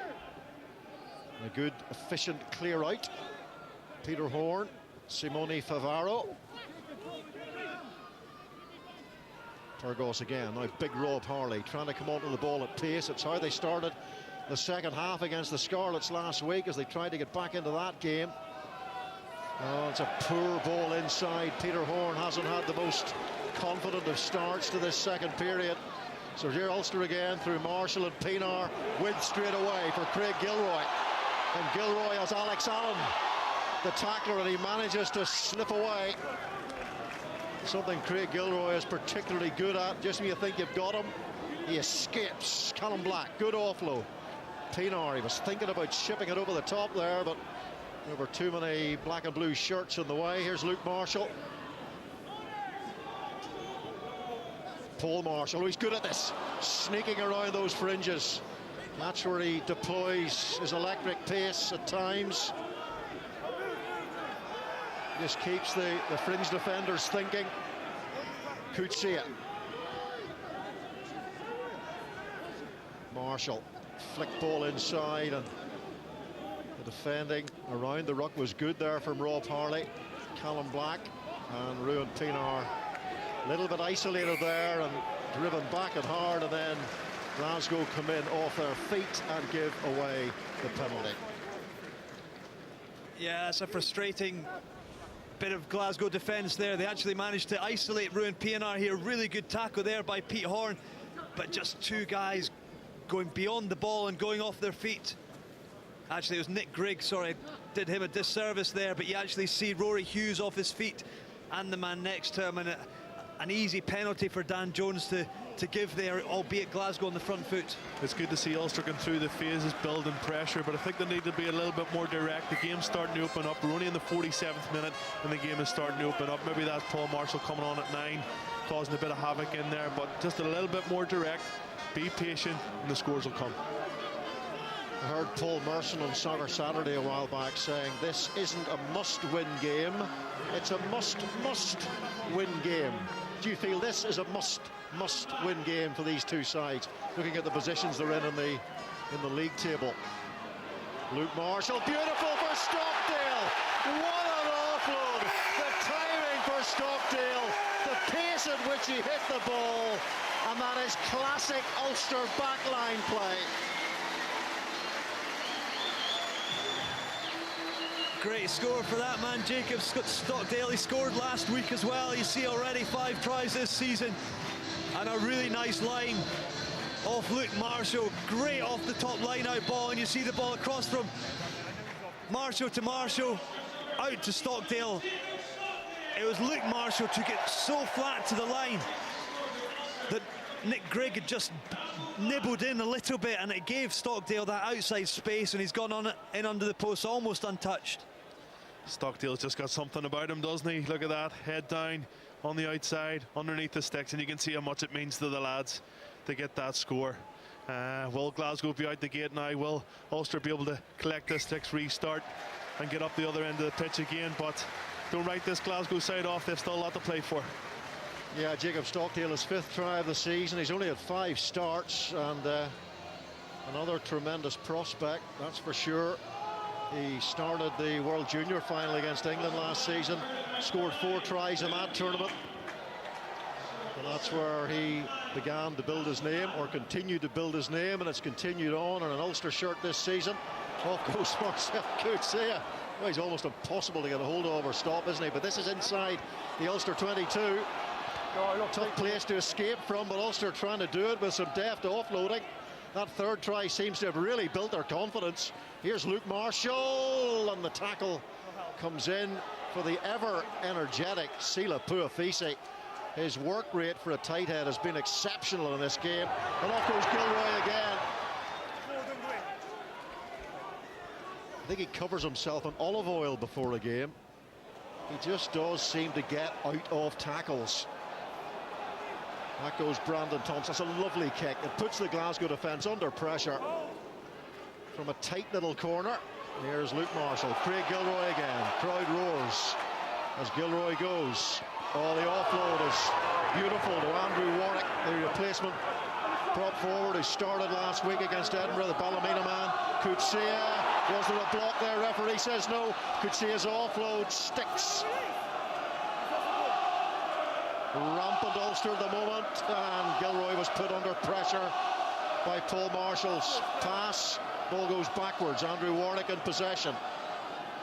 Paul Marshall, Sean Lamont got a hand in there, did well. That's the experience of the 35-year-old, and has managed to turn the ball over. Rob Harley. Peter Horn. Here's Grigg, who was caught out defensively for that try. Well, it was beautifully worked, you have to say.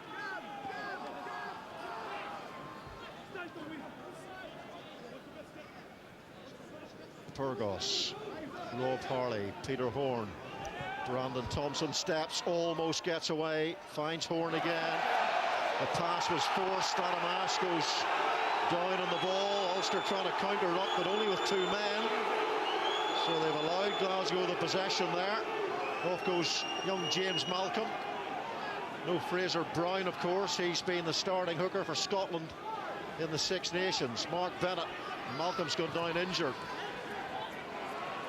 They're trying to break free here. They have managed to break free, and it's Mark Bennett, the Olympic Games silver medalist, with so much pace.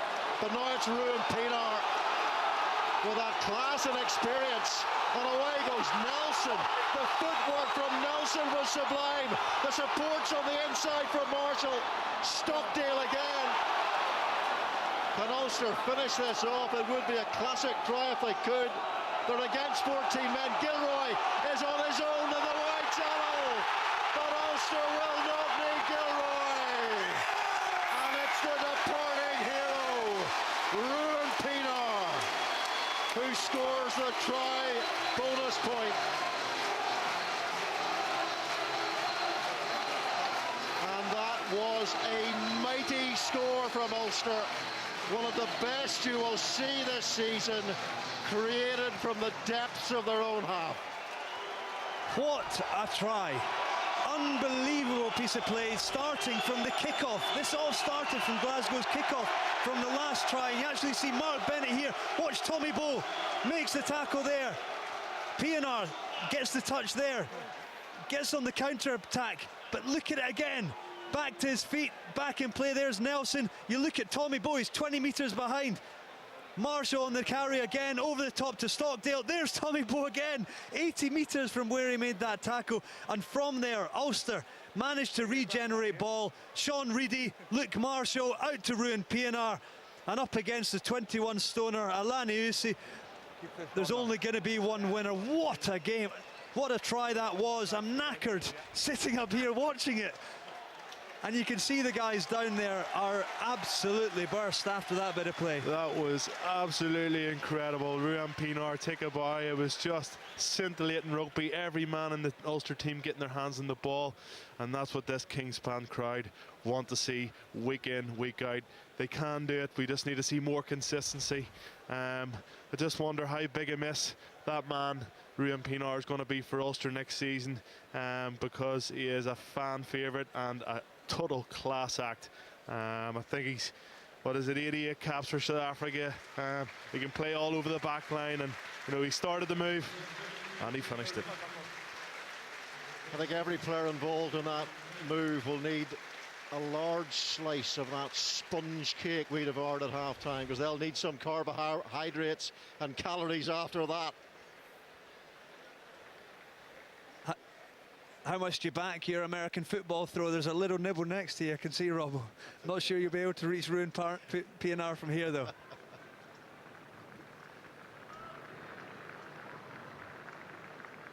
Well, Mark Bennett's gone off with an HIA, which could have repercussions for Vern Cotter going forward. Was on the bench for the first 2 games in the championship.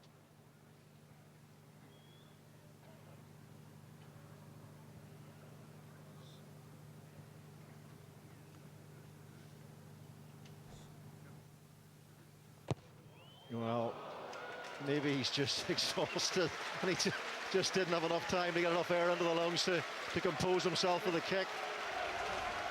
Yeah, what a first 15 minutes Ulster have had in this half, and Ruin PNR finishing off their second try of the half. And I questioned which team was going to start quicker in the second half, and Ulster have come up with all of the answers. They've come out the blocks and just grown in confidence. They now have that fourth try on the board, and will be looking to continue. They have been known this season to fall out of games and go through spells of positive stuff but then drop off, so that'll surely be one of the messages now, Stephen.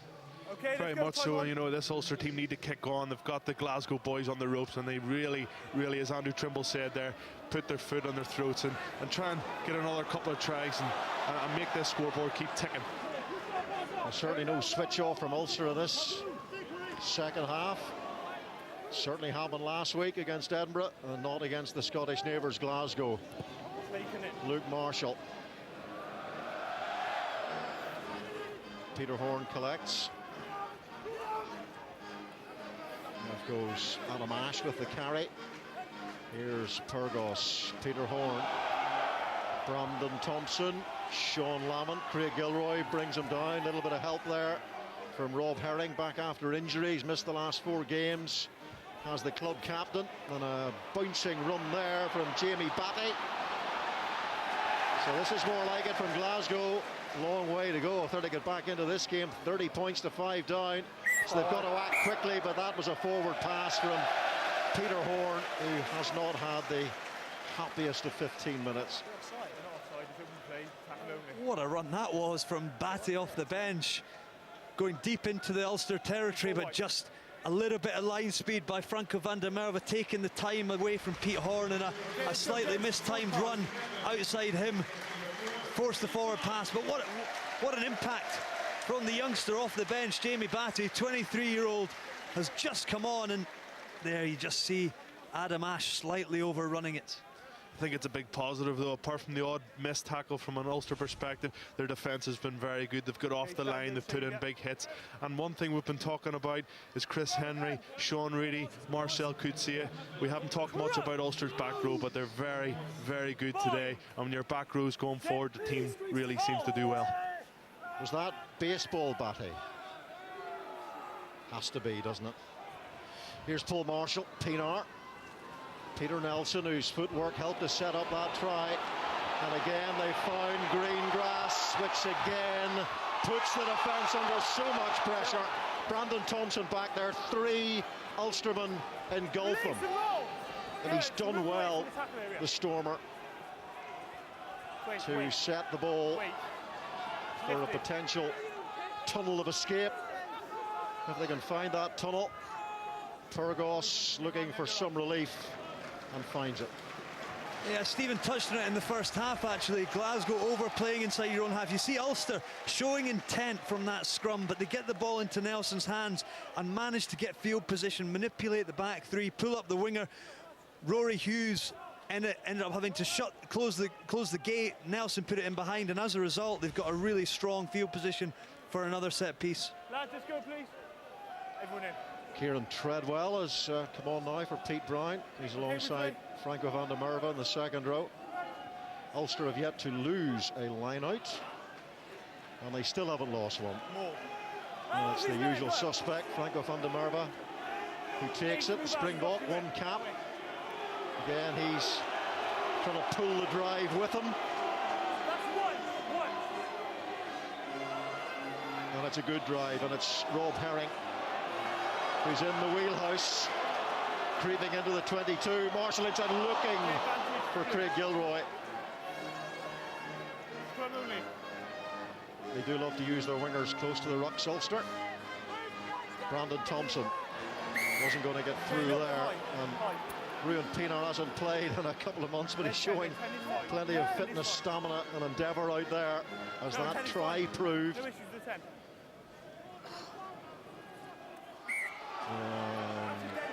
There's been an accidental obstruction there, so it'll be a scrummage now to Ulster. Ulster won the reverse fixture 22-17 back in September. Probably Ulster's best league performance of the season. Is this one up to that standard, Stephen Ferris? I think it's a very, very good performance. They'll be very proud of their defensive effort, only letting Glasgow in for that one try. But, you know, there's plenty of rugby to be played in the rest of the season, but they're going to target these next 3 or 4 games, and they've got off to a good start with bonus point wrapped up already. But as I said earlier on, if we can put a nail in them here and get another couple of scores, and the likes of Charles Piatow coming back in the next few weeks, everybody knows what he brings to the pitch. So things are looking good for Ulster. As long as we can continue to build momentum, hopefully we can sneak into that top 4. Well, Glasgow have won 7 away games this season, 5 in the Pro 12, 2 in Europe at Racing and Leicester.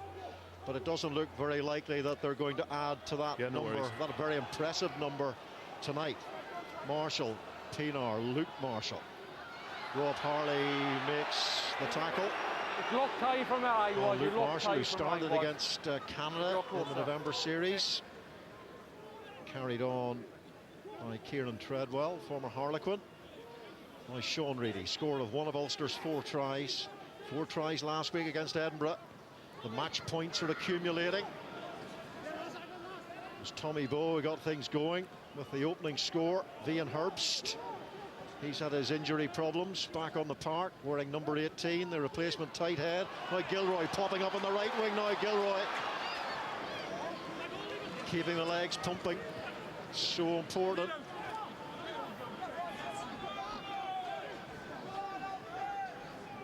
Pienaar looking to switch the point of attack here, but he gets hauled down by willing Glasgow defenders.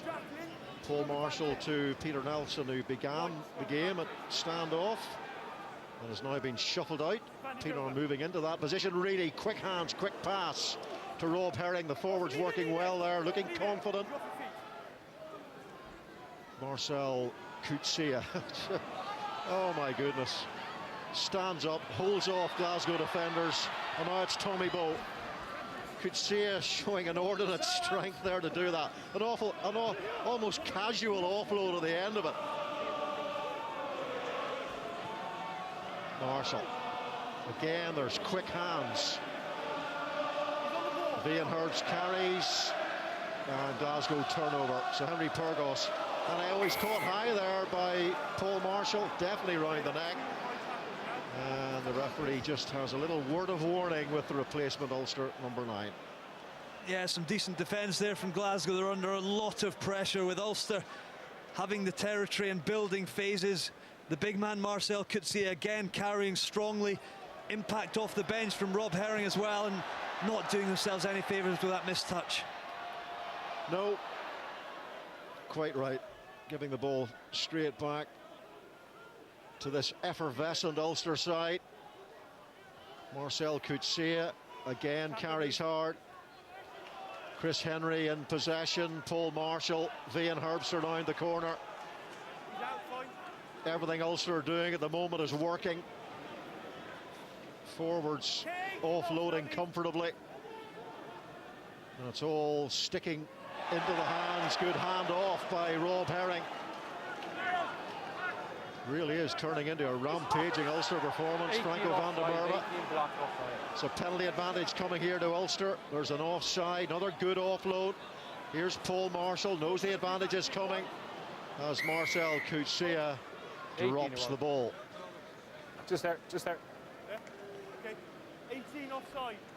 18. Ulster playing with such freedom. They really have come alive again in this second half, and aren't taking their foot off the pedal at all. And impact from the bench as well. Herring, Herbst has come on and carried.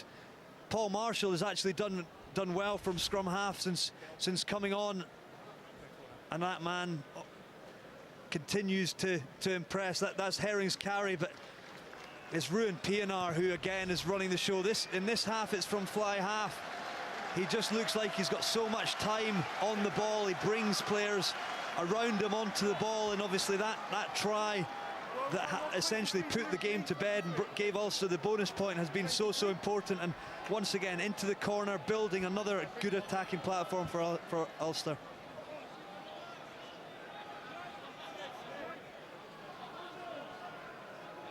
Okay, wait. Time on. Rob Herring gets another successful line out.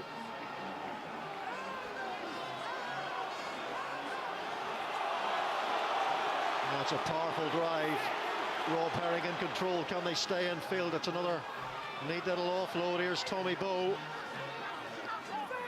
trying to drive Rob Harley off the ball, but Ulster come in off their feet and give away the penalty this time.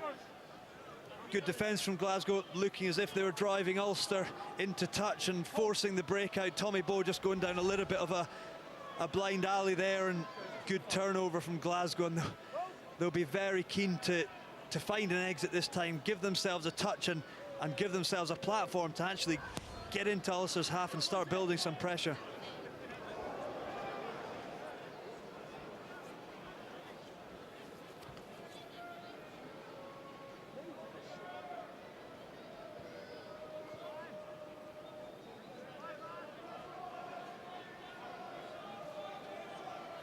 Grayson Hart has come on for Rory Hughes. Hughes, who's just recovered from a serious injury. And the lifter was hit early. Now, can Glasgow come back from this deficit of 25 points? Incredible amount of work to do in the last 16 minutes or so. The answers will come, we hope, from Gregor Townsend, who's with Graham Simmons. Gregor, as much as we should all doff our hats to Ulster, who are playing fabulous stuff at the moment, are you fuming slightly with the way your team's played in the second half? Yeah, well, we obviously have slipped off a couple of tackles, which have made it easier for Ulster. And there, when you get 7 points, it suddenly goes to 14, and the game goes away from you. I felt we did really well at the end of that first half to give ourselves an opportunity in the second half. The wind was against us in the first half. Looks like it's dropped in the second half, but we can't miss tackles against such a good attacking team, and unfortunately that's what we've done. We talked before the game about cohesion. Gregor, is that what you're lacking at the moment? No, probably a bit of physicality. I think Ulster have been really physical, competing for ball, and their runners have been powerful, and they've edged us in that department. We've worked hard. One of their tries came from a really good bit of attacking play from us, just like what we're showing now. It's just a shame that we've not managed to get any more points on the board. Gregor, thank you for your time. Mark, back to you. Yeah, it's a good attack this from Glasgow. It's building nicely. They've come a long way down this Kingspan pitch. Pyrgos gets support from Lewis Wynn, 20-year-old. And now it's Brandon Thompson. Score of that only try for Glasgow in the final dying seconds of the first half. Alan Oisi with the carry. Lost. Off feet. Peter Horn flashes the ball wide, and it's bobbling around on the floor, so they've got to regroup again, Glasgow. And they do with Pyrgos. Wearing 22 is Richie Vernon, who's been capped for Scotland as a forward and the back. 20 caps as a forward, 4 in the back line. Pyrgos to Peter Horn. And Lewis Wynn again. Played in the World Junior Championships last June. Peter Horn, Scott Cummings outside him. Ulster, bit of defending to do. Marcel Coetzee goes over the top to try to turn the ball over for Ulster's Al Nuisi. He couldn't quite get the offload away to Grayson Hart, and sliced off the boot of Ruan Pienaar. But the important thing was that Ulster turned the ball over in a dangerous area of the pitch. A bit of foul play has been spotted, we think, by Dan Jones. And he wants a word with Tim Hayes. Leg lift by 6 black. Leg lift by 6 on black. that phase, is it? I missed that. Which is Rob Harley. Okay, we're showing after that now. We're going back to it.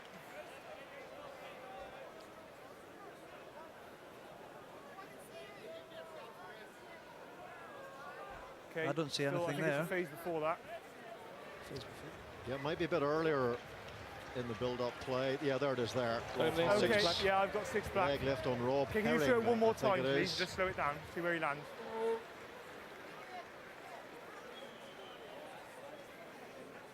Yeah, there it is. Okay. Rob Harley sort of spins Okay, Tim. Rob Herring around, I'm seeing doesn't he? black 6 lift the leg and then flick it onto his side. Okay, I'm going to issue a yellow card. Just a little bit of frustration, I think, Mark. You know, there's not too much in it for me. Probably a penalty with the letter of the law, but you can see the Glasgow players are getting frustrated, and it's going to be a penalty for Ulster. He's going to the pocket. Well, of course, they are told now, the referees, under the new law directives, to be harsher in those situations. And Rob Harley, unfortunately for him, has received a yellow card as a result of the introduction, perhaps, of those new directives. Do you feel? Look, I think he's a little bit hard done by here, because he's not the only person involved in that collision. There was a second player involved who actually had the upper half of the player who Rob Harley had the leg of, and he had the leg, someone else had the upper half, and I think it looked a lot worse than it was. And for me, I agree with Stephen, it's probably a penalty, but under new directives, Dan Jones's hands are possibly tied on what happens there. Yes, well, there is supposed to be zero tolerance. Certainly, you could say zero tolerance was applied there. Jack Owens is on for Ulster, his first senior appearance. He's been starring for the A side on the wing and at fullback. So a big day for him. Franco van der Merwe takes that line-out ball. Pienaar, the inside ball for the captain, Chris Henry. Paul Marshall on the wraparound again. Sean Reedy in possession and driving forward, just makes a few critical meters as Marshall tries the chip, and there's Scott Cummings. He's a skillful big fella, you know. Can he slide and dive and get the try and just rubber stamp the class that everybody in Scotland feels that he has?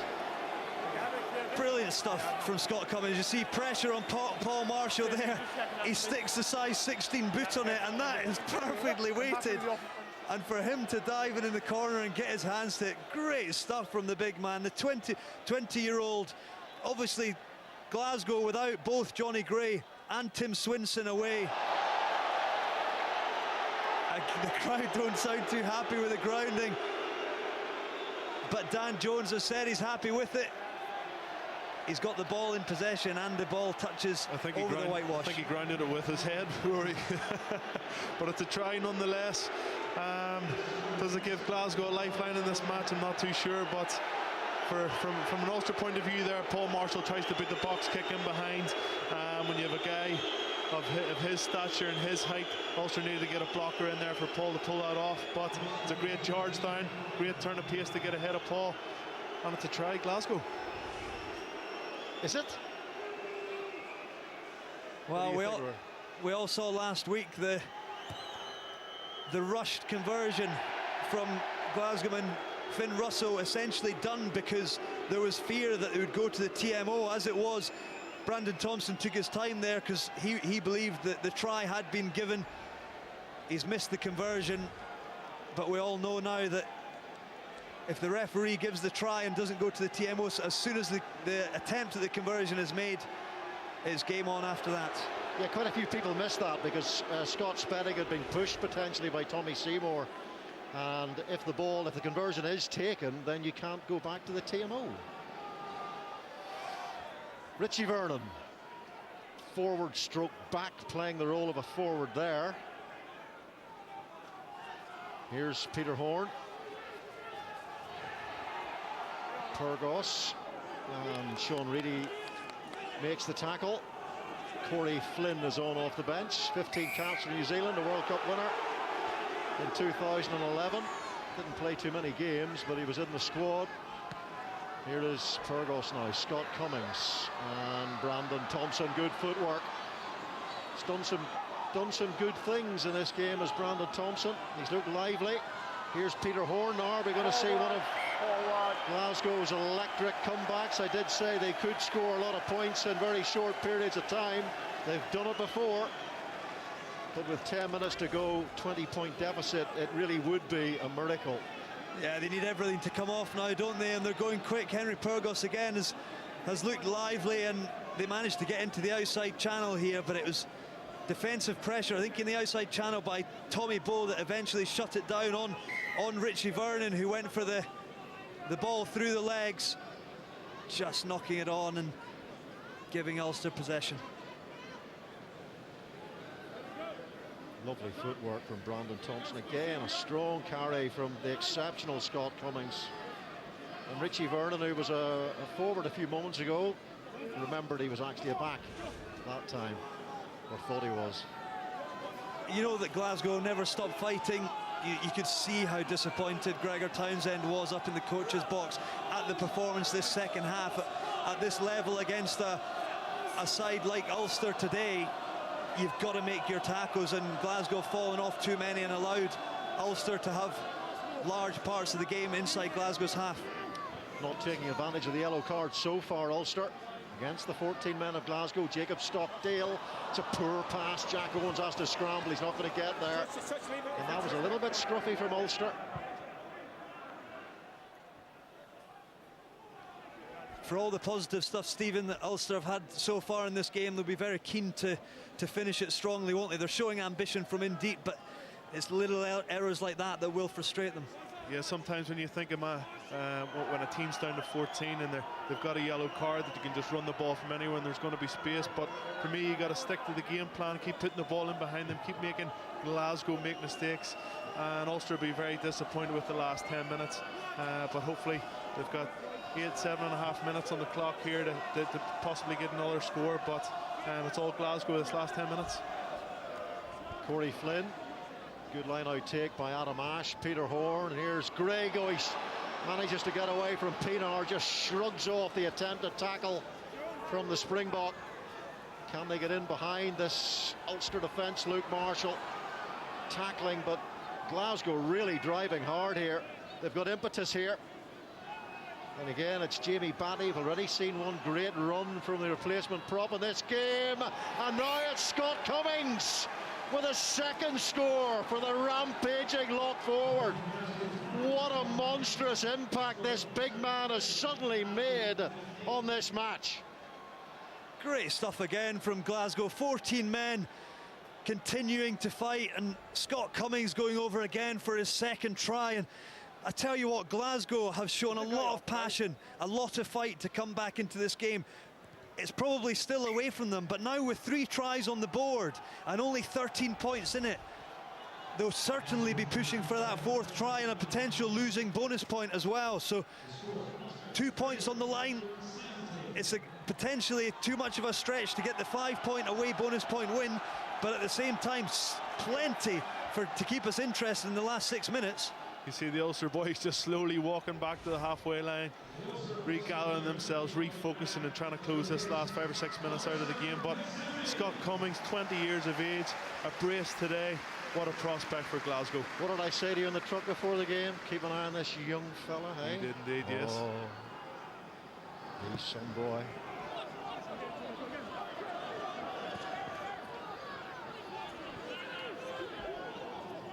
Well, we have often seen 2 tries converted in the last 6 minutes of rugby matches, and that's exactly what Glasgow have to do, and they've got the momentum. Here's Grigg. Everything has to work for them, though. Didn't work there. Off goes Robbie Diak. Irish international now. Luke Marshall is holding the ball up for Pienaar. Scott Cummings makes the tackle. He's got energy. And he's got skill, just a little bit of class and potential. Here's Gilroy. Now Jack Owens. baying Ulster crowd say high tackle. Referee disagrees. Kieran Treadwell takes it on. This is where Ulster need to be if they're to seal this victory and see out success here with the try bonus point. 2 home games against Italian sides, Treviso and Zebra away to come in their next 3 games. So they're looking to pick up 24 points from 25, and that would really shake up the top 4. Beautiful, Craig Gilroy round in off the shoulder, gives the ball away though. Peter Horn in possession. Brandon Thompson looking for space downfield. Back goes Tommy Bowe. Tommy Bowe's played a lot of rugby at full-back. Oh, he slices that clearance just a little bit. Turns 33 years of age next week.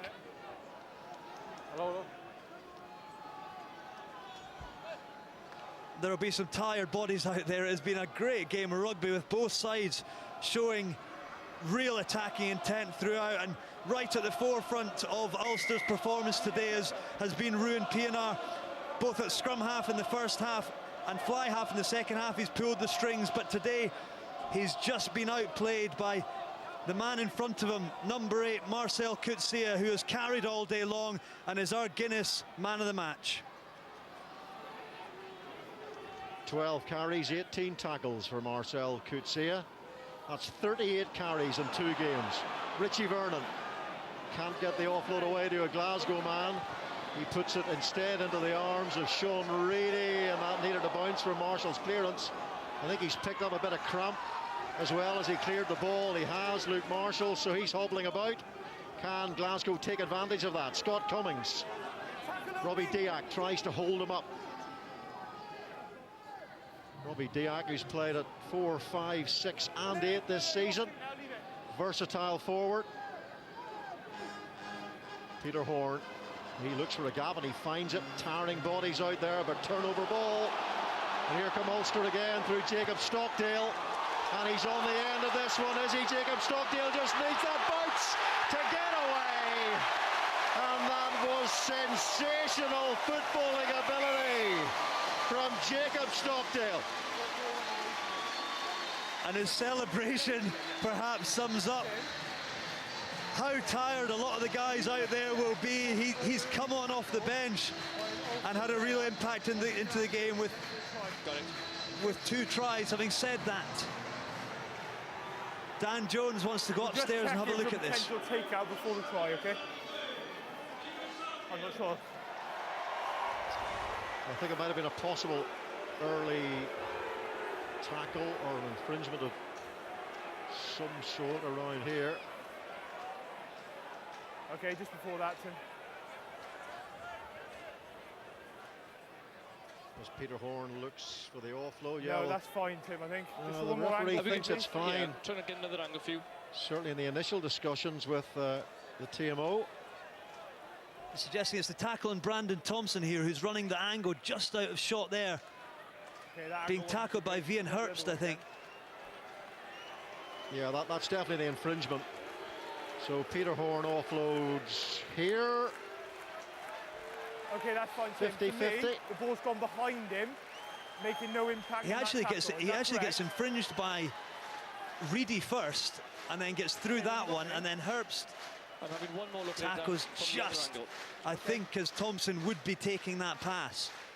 For me, it's really touch and goes. You see, Reedy stops him there. Yeah, Herbst, I think that's a man and ball tackle. I think if Thompson actually takes that, the try is going to be given, I think. Okay. Sure is. It sure is. And that's the end for Glasgow. Jacob Stockdale has locked the Scots in the dungeon. I can relax now, Robbo. But what a piece of play from Ulster. Jacob Stockdale, he's an absolute unit of a man. He's carrying a lot of timber, but serious gas to get onto the end of that, and a fantastic finish. And I thought Glasgow were going to come back into the game, but fair play to Ulster for closing this one out. They make him big nowadays, don't they? 20 years old, and what an impact he's had off the bench. Third try in 2 games. 6'3", 16 stones. Yes, he is a unit. Okay, cool. Glasgow fought hard in the second half, but you just see moments like that. Jacob Stockdale sees the space in behind. Grayson Hart desperately coming across from his left wing, but just can't get his hands on him. And Glasgow have thrown everything at it, particularly in the fourth quarter of this game. But when throwing the kitchen sink, you're bound to leave an opportunity or two, and Ulster have managed to capitalise on a couple of those. No, use it! Marcel Coetzee with yet another spinning carry. Again, he gets away from the first contact using those oversized hips of his to full effect. I mean, you got it. Use it. Carry from Diak into the final minute. Marshall to Warwick.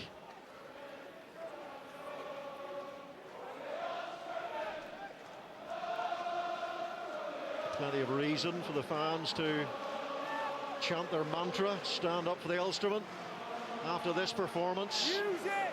A big victory against the former champions.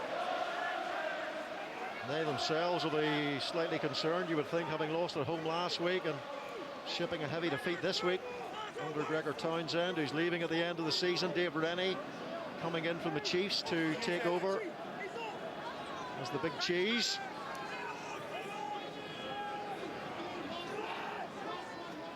So 5 seconds to go. And Paul Marshall says, we're all absolutely exhausted out here, and we all deserve a rest. Oh, it's kicked off at the end of the game for some reason. And there's a few closed fists going in there. Maybe Glasgow's frustration at shipping such a heavy defeat, but it's all calmed down pretty quickly, thankfully. But it's Ulster who have overwhelmed Glasgow at the end of it all. They've scored a bagload of tries in that 37 points to 17 victory.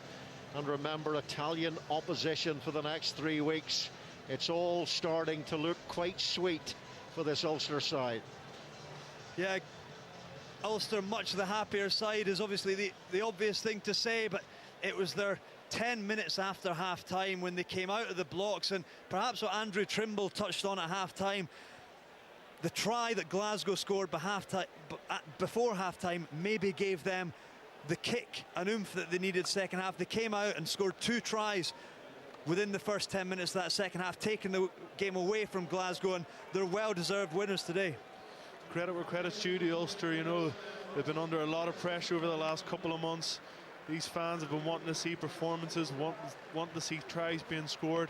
They come out here today with mentality to put the ball in behind Glasgow, make them make mistakes and then capitalise, and that's what they've done in the first half. And in the second half, as Rory mentioned there,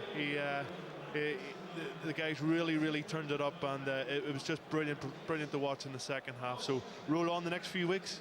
And sometimes it needs an injection. It needs somebody to come in to freshen things up and make things happen. Is Marcel Coetzee that man? He definitely is. Margie definitely is. But I think a lot of credit's got to go to the guys alongside him as well. Chris Henry at the breakdown was an absolute menace today, and Sean Reedy is a great footballer in open field. So together, they're doing some great work, and hopefully they can keep it going. And Graham Simmons is with our Guinness Pro 12 man of the match. Marcel, congratulations. You played twice for Ulster. They win with 5 points every single time. They have to rub you for luck. Yeah, I just want to give glory to my God, Lord Jesus. It's unbelievable playing here, you know, and you owe it to the boys. You know, they worked really hard for this victory. But I have to thank my teammates as well. You know, everybody's contributing to the cause and everybody working hard for each other. So just thanks for my team as well, yeah. What made the difference today, Marcel? When Glasgow scored just before half-time, we thought, hello, this is going to be tight. Did that serve as a spur and an impetus to your half-time? I think the biggest thing is to learn from your mistakes from last week. You know, we let them in early in the second half. You know, when we wanted to make it a full 80 game, you know, from last week, you know, we must give credit to them. They really came at us hard and stuff. But yeah, no, luckily the boys stuck to their guns, yeah. So there was a lot of conjecture during the game as to how much you actually lift on a dumbbell, whether it's 65 kgs to warm up or 60. Which is it? It's just steak and chips, mate. That's all it is. Steak and chip? Steak and chips, bro. No. Oh, you know what? I must give credit to the conditioning team. You know, they're really awesome, and you know, they're working hard now, conditioning off the field and stuff. You know, so to contribute on the field, you know. So. Your Arms are bigger than my legs. Not only that, but you're the Guinness man of the match, and Stephen Mercer from Guinness is here with something for you. Congratulations. Thank you very much. No worries. Stephen, thank you, Marcel. Well played. I think I'm going to start eating a few more steak and chips. It's been sorely lacking in my life so far. Well done, Ulster. All 5 match points. Glasgow will be bitterly disappointed. 1 or 2 creaks and cracks in their season at this stage. Earlier on this afternoon, full time at the Arms Park, where the Cardiff Blues have run in 8 tries against Treviso. Special mention to Alex Cuthbert, who grabbed the 8th of them. Apparently was outstanding this afternoon and had a suitably rousing reception from the Arms Park faithful, and that is great to see after some of the troubles that he's had this week. 2 bonus point wins last night as well for Leinster and the Scarlets, and it is Leinster who sit top for now. The winner of our game to come here at the Liberty will go above them. Those Scarlets 4th for now. Ulster clamber above Glasgow. The Warriors have gone from 4th to 6th in 8 days, and 1 or 2 problems for Gregor Townsend to sort quickly. Cardiff Blues in 7th, Connacht with a couple of games in hand. Sold out tonight in Galway, and that is great to see for their game against the Dragons. Now, well done to Ulster. We're going to be following their fortunes next week as well. But just to quickly mark your card, it's coming up very shortly here at the Liberty here on Sky Sports 1. Ospreys against Munster. Ospreys in superb form, 28 points taken from a possible 30.